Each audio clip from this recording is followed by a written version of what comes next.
Hey tech fans, welcome back to VL Podcasts on the Visual Learners channel. Yesterday, my colleague already covered the Mac Mini and iMac, but Apple didn't let us catch our breath. No. Today, they just dropped the new MacBook Pro.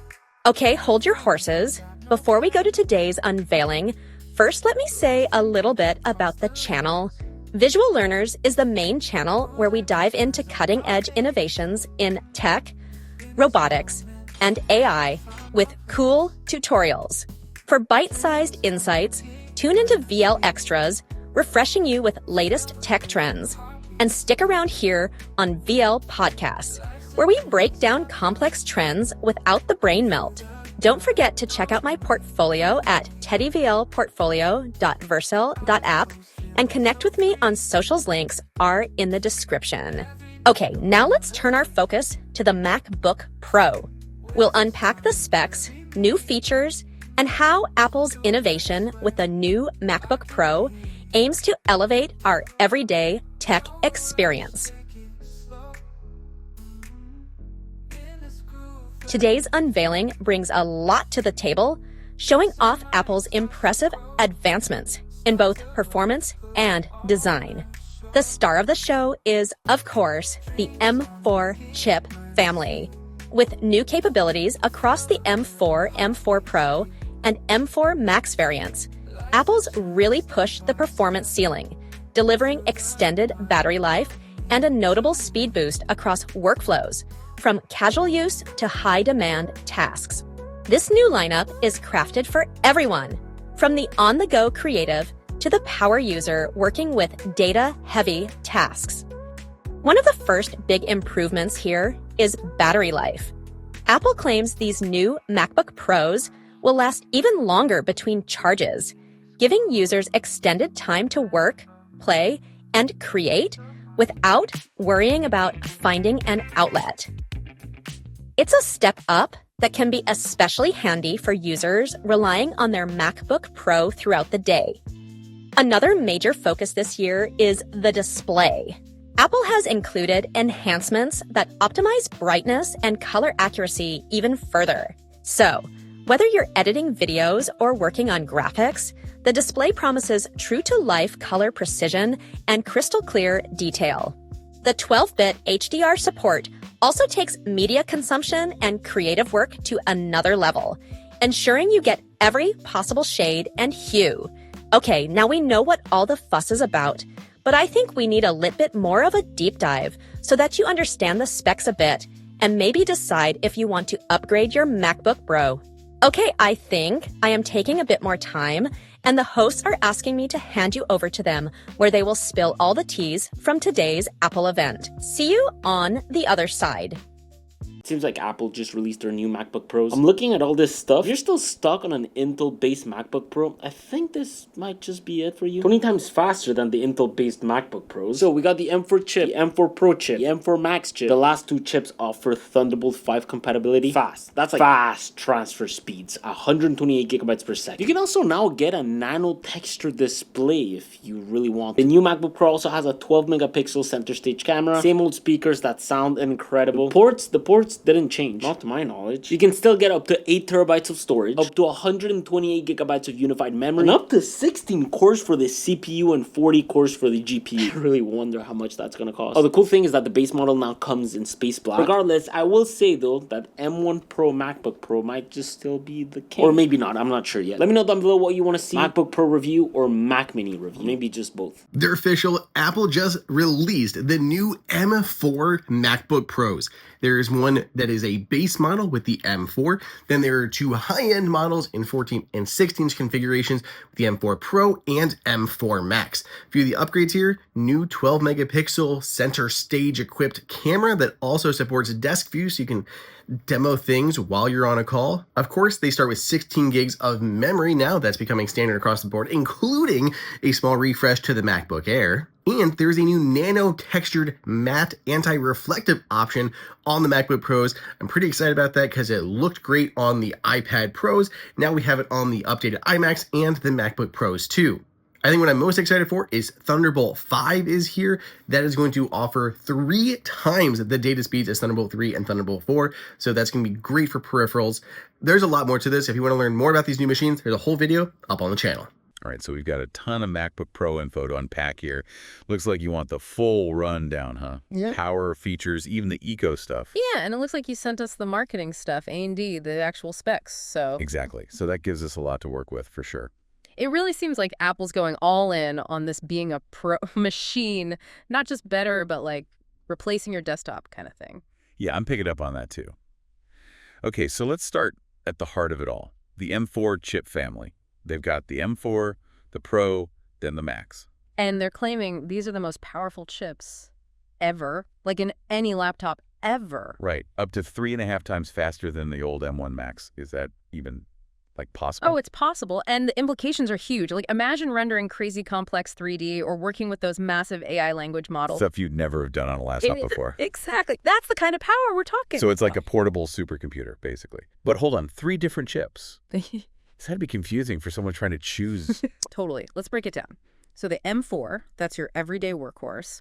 Lots of tabs, editing video, no problem. Okay, so that's like the baseline. Right. Then you step up to the M4 Pro, and that's for your researchers, engineers, the real creative pros who need more. Gotcha. So more muscle. Exactly. They need that extra power. And the M4 Max. Yeah. That's like for building spaceships in your basement, right? Pretty much. It's about pushing limits. Huge projects, AI models with like hundreds of billions of parameters. Whoa, okay, my brain's kind of melting now. It's like stepping into the future of what laptops can even do, you know? That's wild. But hold on, all this power, Hmm. doesn't that kill the battery in like an hour? That's the thing. These chips are crazy efficient too. We're talking up to 24 hours of battery life. Wait, seriously? That's longer than some flights I've been on. Right. And think about it. Compared to the old Intel MacBook Pros, those got maybe 10 hours if you were lucky. Yeah, and that was with doing, like, nothing. So, yeah, it's a huge leap. So, like, I could work all day, watch movies on the train, still have battery left. Exactly. No more hunching for outlets. Speaking of which, can we talk about this Liquid Retina XDR display? Oh, yeah, the display. They're claiming 1,600 nits of brightness.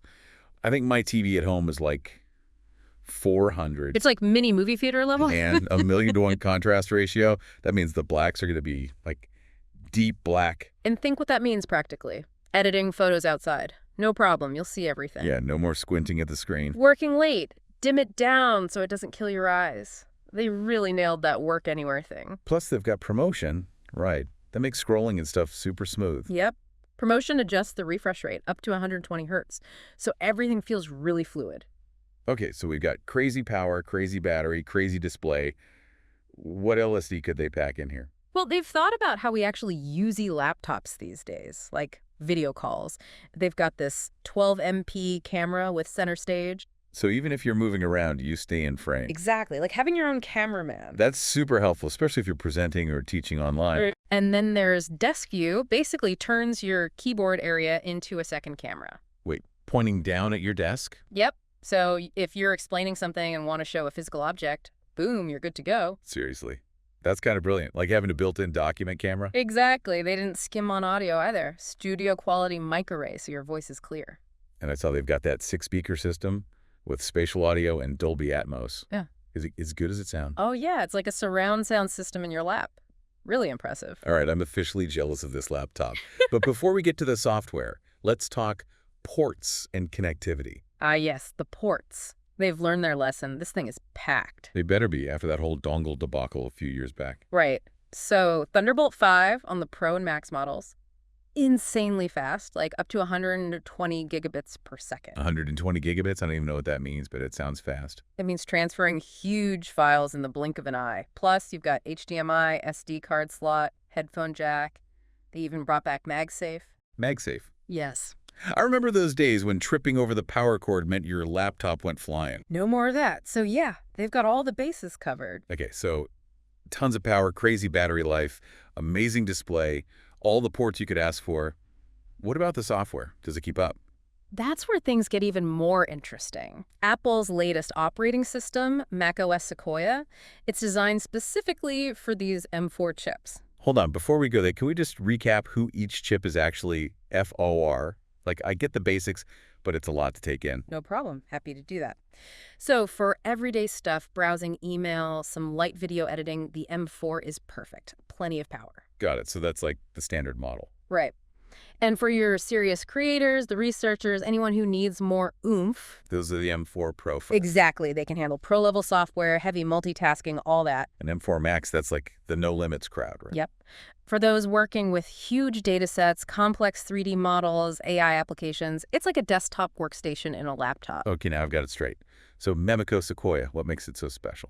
Well, it's been optimized from the ground up for these M4 chips. Apps run smoother, faster, more efficiently than ever.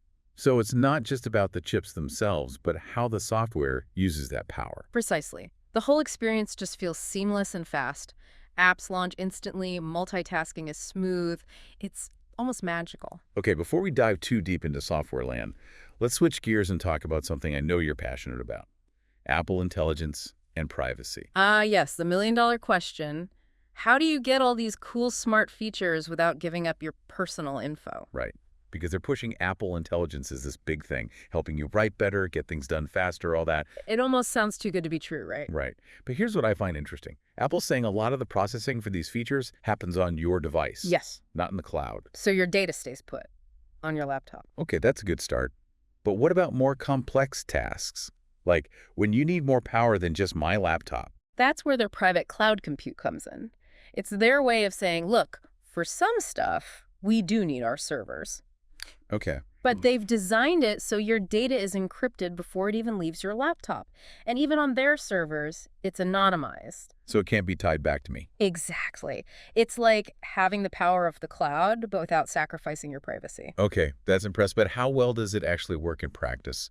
Can you give me a concrete example? Sure. Let's say you're using their writing tools to proofread something. All that analysis, the grammar suggestions, it all happens on your MacBook Pro. So my words never even leave my laptop. Exactly. Okay, that makes sense. What about something like Siri, though?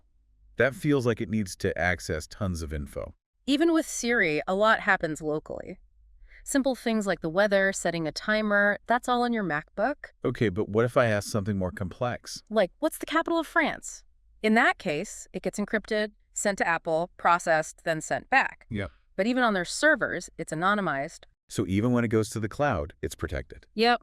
They've thought this through. That's reassuring, honestly.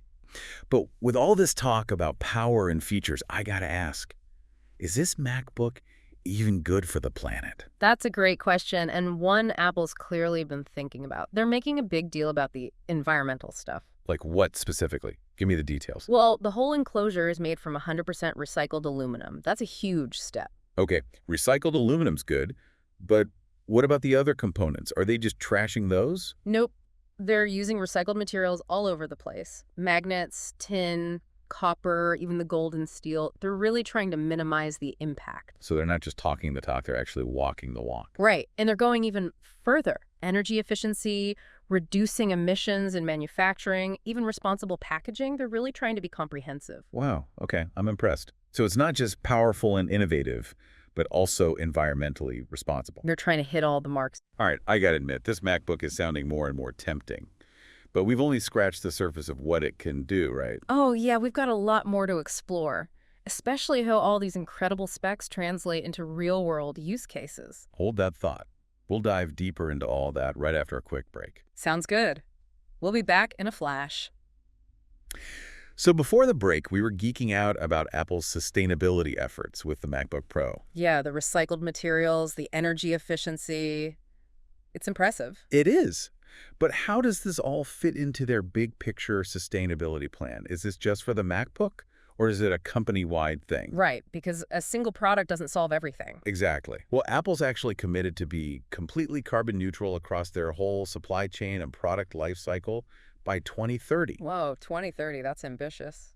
It is, but they seem serious about it. And the MacBook Pro is a great example of how they're working towards that goal. So you're saying by getting this MacBook, you're not just getting a great machine, you're supporting a company trying to do things right. Exactly, it's a win-win. Now let's jump back to the software side. We talked about how macOS Sequoia is really fine-tuned for those M4 chips. Yeah, and we touched on Xcode, like how fast code completion is. Mm-hmm. What are some other apps that really benefit from this optimization? Oh, there are tons. Think about Adobe Photoshop, a staple for any photographer or graphic designer. With the M4's image processing power, Photoshop just flies. Yeah, I can imagine editing those huge high-res images, tons of layers, no lag, no waiting around, just pure creative flow. That's the dream.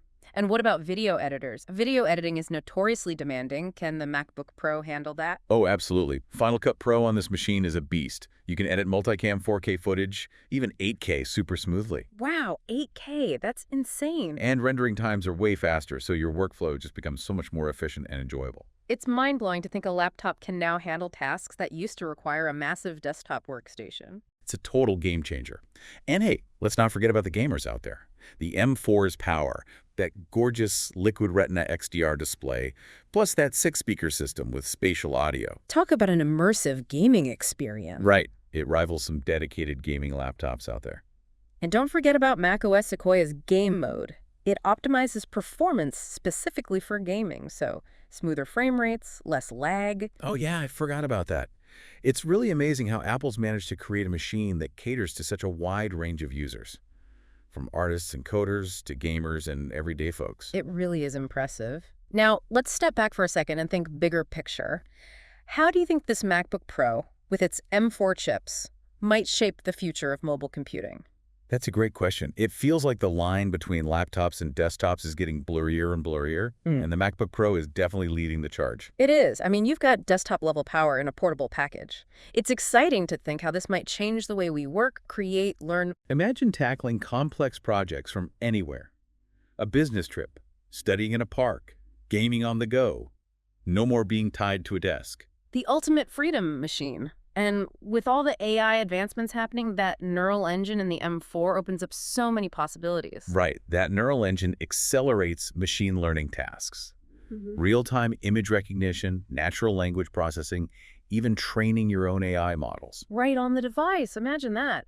Using your MacBook Pro to create custom AI tools for your specific needs. That's next-level stuff. It's like the MacBook Pro isn't just a tool. It's a platform for innovation and pushing the boundaries of what's possible in personal computing. Exactly. And as technology continues to evolve, I'm sure the MacBook Pro will keep pushing the limits of performance, portability, and user experience. Okay, so we've talked a lot about the big picture, but let's zoom back in and explore some specific features.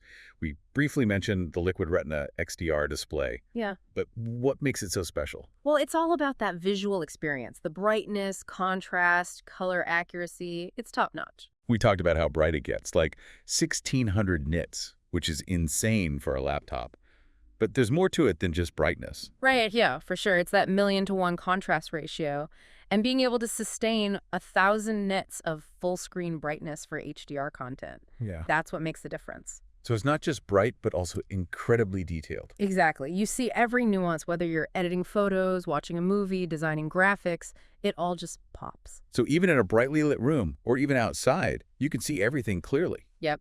And if you're working late at night, it can dim way down so it's easy on your eyes. And then there's promotion, which we touched on earlier. That adaptive refresh rate is a game changer, especially for video editors and gamers. Oh yeah, promotion makes everything feel super smooth. Scrolling, gaming. It's one of those things you don't realize you need until you have it. And I remember you mentioned a nanotexture display option. What's that all about? Ah, yes. The nano texture display is perfect for anyone who works in environments with a lot of glare or reflections. It has a special coating to minimize reflection, so it's easier to focus on your work. That makes a lot of sense, especially for photographers, video editors, anyone working in bright spaces. Exactly. Now, let's move on to the audio experience. We talked about that 6-speaker system with spatial audio, but what makes it stand out? Well, I'm curious about the technical stuff. How do they manage to create such a rich, immersive sound from such a small device? It's all about clever engineering. They've got 2 pairs of force-canceling woofers that deliver that deep bass without any rattling or distortion. Okay, so that's for the low end. Right. And then they've got 2 high-performance tweeters for those crisp, high frequencies. It's all about balance. So not just loud, but clear and balanced across the whole frequency range. And with Dolby Atmos, you get that 3-dimensional sound. Exactly.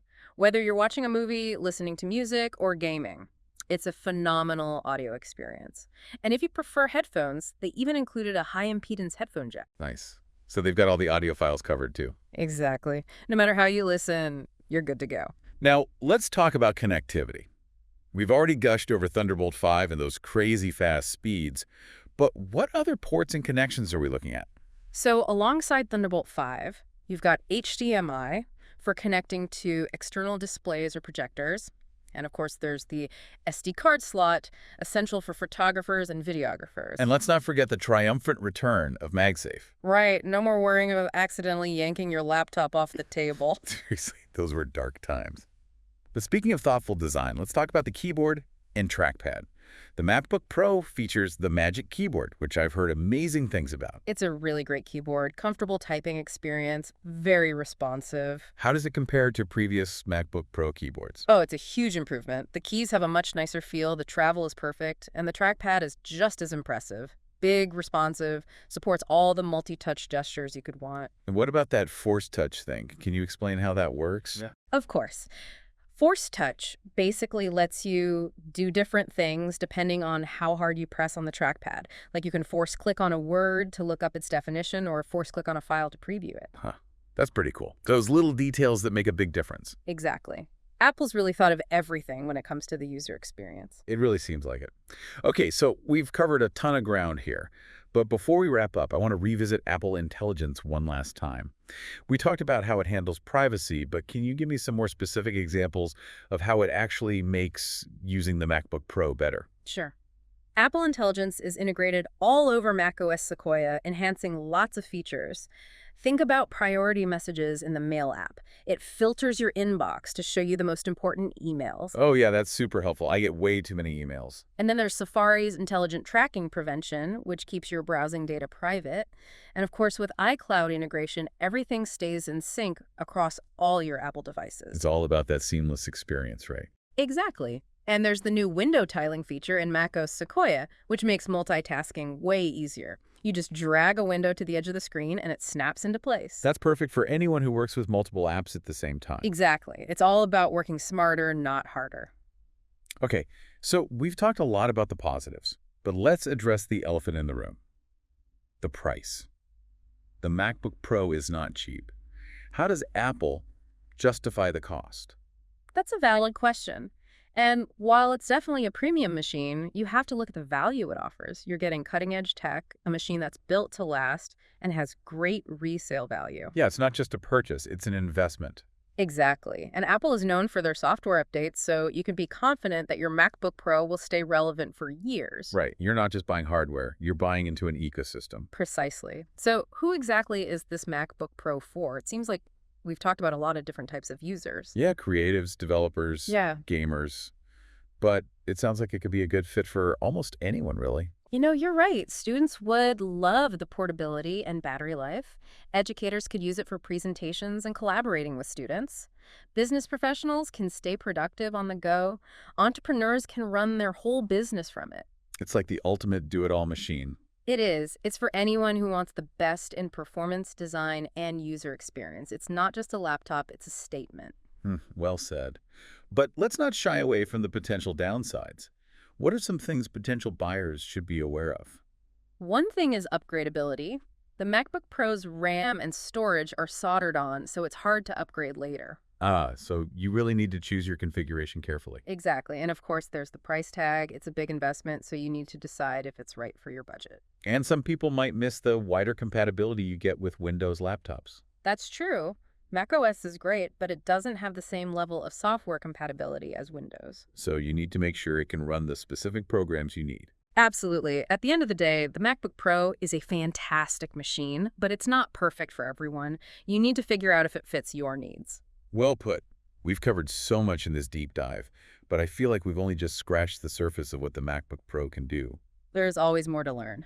But for now, let's take a quick pause and come back to wrap things up. All right, we're back. It's been quite a journey exploring this MacBook Pro. Yeah, from those crazy powerful M4 chips to that amazing display and even Apple's push for sustainability, we've covered a lot. We have, and with everything we've talked about, I think Apple Intelligence is what really stands out. You know, you're right. We talked about how it makes things easier and how they're trying to protect your data, but I want to go a bit deeper on that. I get it. You're interested in that balance between being helpful and keeping things private. Exactly. Everyone wants their devices to be smart, but no one wants to feel like their information is just out there. Totally. And that's where Apple's approach is so interesting. They're really pushing that on-device processing thing, so a lot of the intelligence actually happens right on your MacBook. So my data stays put on my laptop. Yep. Which I think is a big deal for a lot of people. It is for me, but wouldn't that limit what Apple Intelligence can do? Like for heavy-duty tasks, don't you need more power than just my laptop? Good point. That's where their private cloud compute comes in. It's their way of using their servers for the heavy lifting, but still keeping your data safe. Okay, so it's like a hybrid approach. Exactly. You get the convenience of the cloud, but with the security of on-device processing. Best of both worlds. I like that. But can you walk me through how that actually works, like in a real-world situation? Absolutely. Take Siri, for example. You ask a question, your MacBook analyzes it locally. If it's simple, like an alarm or a calendar entry, it all happens right there. Makes sense. But what if I have something more complex that needs info from the web? Like, what's the latest news on that new telescope? Yeah, exactly. Okay, so here's what happens. Your request gets encrypted before leaving your laptop, then sent to Apple, processed, and the answer is sent back. But even on Apple servers, it's all encrypted, A&D anonymized. So it can't be linked back to me. Nope. Your privacy is protected at every step. Okay, that's really reassuring. But Siri isn't the only thing, right? What about other Apple Intelligence features? Exactly. Think about those writing tools. They help with grammar and spelling, but it all happens locally. Your words never leave your device. Same with priority messages in the Mail app. It figures out what's important, but again, all on your laptop. It seems like they've really thought through how to make a system that's both smart and safe. Yeah, it's impressive. They're showing that you don't have to choose between convenience and privacy. Now, before we finish up, there's one question I keep coming back to. With all this power on tap, how do you think this MacBook Pro will change how we interact with AI? Imagine creating and training your own AI models right on this laptop. Whoa, that's a really interesting thought. With those M4 chips and that neural engine, it's not impossible. We're already seeing tools for developers to use that neural engine for machine learning stuff. It is. So it's not a stretch to imagine a future where anyone can build their own AI tools tailored to their needs, all from their MacBook. That's mind-blowing. It's like this isn't just a laptop, it's a glimpse into the future of AI, It is. More accessible, more personalized. It's exciting. Well, that brings us to the end of our deep dive into the MacBook Pro. We covered a lot, from the technical specs to the potential impact on the future of computing. It's been an amazing journey. I feel like I've learned so much about this machine and what it represents. I'm glad to hear that. Hopefully this deep dive has helped you figure out if the MacBook Pro is right for you. Absolutely. Thanks for joining us on this exploration of the MacBook Pro. Until next time.